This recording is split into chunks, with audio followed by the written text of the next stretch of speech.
You finally did it! Your first real paycheck just dropped. And before you do anything, stop. Because the next 48 hours will either set you up for life or set you back years. What's up, everyone? Welcome back. If you just got your first paycheck, first of all, congratulations. That's real money, your money. But here's the thing nobody tells you. Most people blow their first paycheck without even realizing it.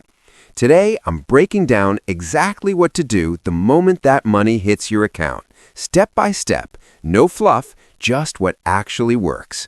Stay until the end, because the last tip alone could save you thousands of dollars over the next few years.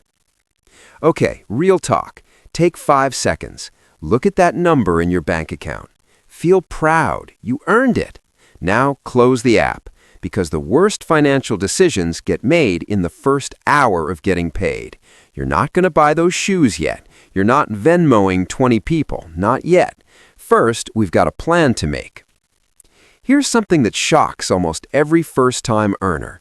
Your paycheck is not what you were offered. Let's say you got hired at $18 an hour, 40 hours a week. That's around $2,900 a month before taxes. But after federal tax, state tax, Social Security, and Medicare, you might be taking home closer to $2,200, sometimes less. That gap, that's called your net pay, and that's the number your entire life has to fit inside. So the very first thing you do, write down your actual take-home number. Not your salary, not your hourly rate, what actually landed in your account. That's your real starting point. Now here's the framework that changes everything. It's called the 50-30-20 rule, and it's literally the simplest budgeting system in the world. 50% of your take-home goes to needs: rent, groceries, transportation, bills, the stuff you can't live without. 30% goes to wants: going out, streaming services, new clothes, fun money. Yes, you're allowed to enjoy your paycheck. 20% goes to savings and debt: emergency fund, student loans, retirement, future you.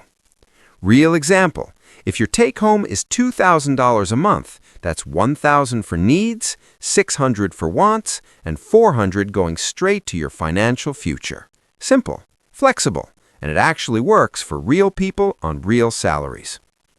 Quick question.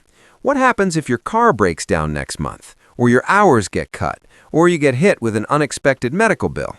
Most Americans can't cover a $400 emergency without going into debt.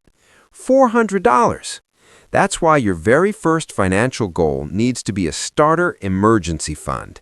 Not a vacation fund, not an investment account, emergency fund. First, start with $1,000. That's it. Just $1,000 sitting in a separate savings account, untouched, for emergencies only. Once you hit that number, you've got a financial cushion that most adults in America don't have. And that feeling, it changes how you carry yourself. All right, here's where it gets interesting. If your job offers a 401k, especially with an employer match, you need to be in it yesterday. Here's why. Let's say your employer matches up to 3% of your salary. If you don't contribute at least 3%, you're leaving free money on the table every single paycheck. That's not a metaphor. That is literally your employer handing you money and you saying no thanks. Even if you can only contribute a small amount right now, get in the plan. Start the habit. Your 60-year-old self will be sending your 20-year-old self a thank you note. Now here's something most finance channels won't tell you. It's okay to celebrate your first paycheck. I mean it. Go get a nice meal. Buy one thing you've been wanting. Do something that marks this moment. Because financial discipline makes you miserable, doesn't last. The goal is to build a life you want to live, not just a bank account you're scared to touch.